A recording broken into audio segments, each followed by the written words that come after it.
दोस्तों, आज की हमारी कहानी है इम्तिहान।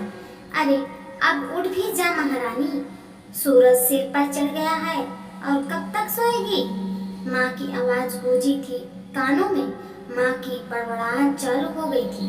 पता नहीं कब आदत सुधरेगी इस लड़की की। ससुराल जाएगी तब मालूम पड़ेगा। इसका दिन तो आधे दिन के बाद शुरू होता है। अभी तो 7:30 ही बजे हैं माँ, थोड़ी देर और सोने दो ना, कहकर जानवी ने चादर से मुंह ढक लिया था। पता नहीं क्या होगा इस लड़की का। सगाई हो गई है, कुछ महीनों में शादी होने वाली है। माँ का अलग अभी भी चल ही रहा था। उधर रसोई में भाभी की खटर-पटर चालू हो गई थी। सभी का नाश्ता बनाने के बाद खाने की तैयारी जो करनी थी। जानवी हाथ मुंह धोकर जैसे ही आई, टेबल पर चाय और बटर टोस्ट रखे थे। भाभी कितनी सलीके से सब कुछ मैनेज कर लेती है, वाह, मन ही मन इम्प्रेस हो जाती थी अपनी भाभी प्रिया से। माँ, मैं भाभी के कारण निश्चिंत ही रहती। घर की सारी जिम्मेदारियों को बहुत अच्छे से संभाल लिया था प्रिया भाभी ने। वह प्रिया भाभी के पास से आकर बोली, भाभी तुम कैसे इतना सब समय पर मैनेज कर लेती हो। सबकी पसंद नापसंद का ध्यान रखना। जब तुम भी ससुराल जाओगी तब सब संभाल लोगी।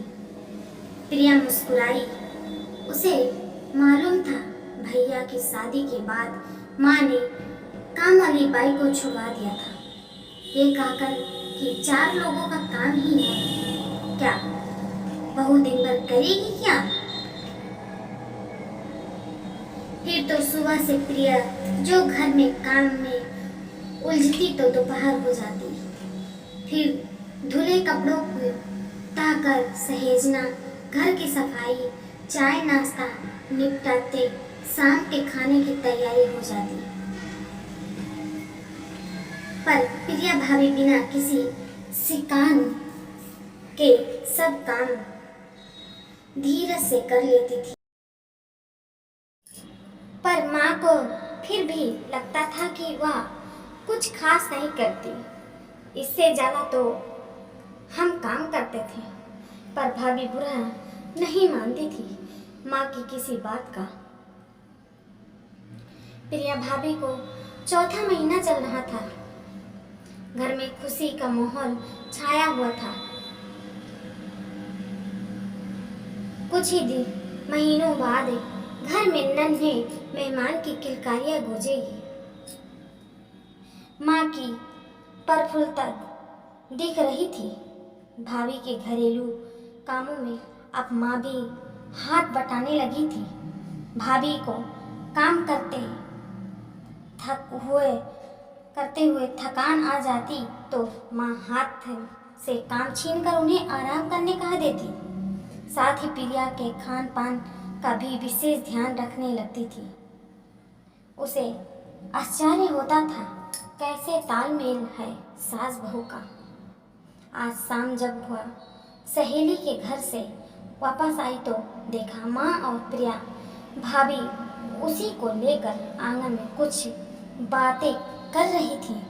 माँ के स्वर में चिंता वह साफ महसूस कर रही थी।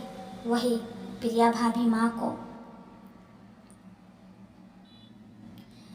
तसल्ली दे रही थी कि समय के साथ सब कुछ बदल कर अच्छा हो जाता है। माँ, जानवी भी अपनी ससुराल जाएगी तो सब कुछ अच्छे से संभाल लेगी, माँ कह रही थी। लेकिन ससुराल का माहौल समझ सब कुछ मन का नहीं होना, पर जिसे धीरज की आवश्यकता होती है वह जानवी में ना हुआ तो जैसे तुमने नए घर में आकर अपने को ढाल लिया, क्या जानवी कर पाएगी।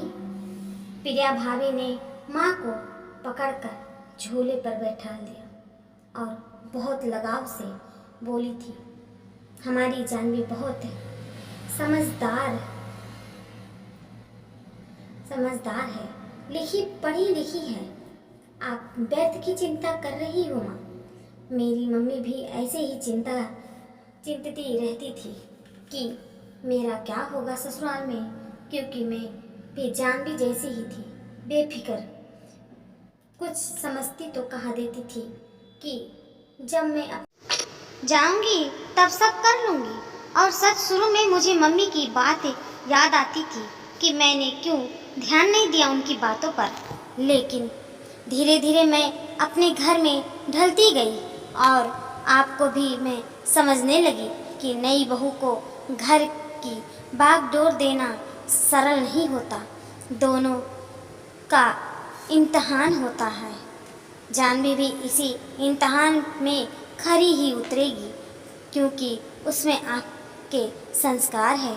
और जानवी माँ और प्रिया की भाभी की बातें सुनकर सोचने लगी थी कि उस पर भी अब माँ के संस्कारों और भाभी के विश्वास को निभाने की जिम्मेदारी आ गई है, जिससे उसको हर हाल में निभानी होगी। जी हाँ दोस्तों, हमारे वीडियो के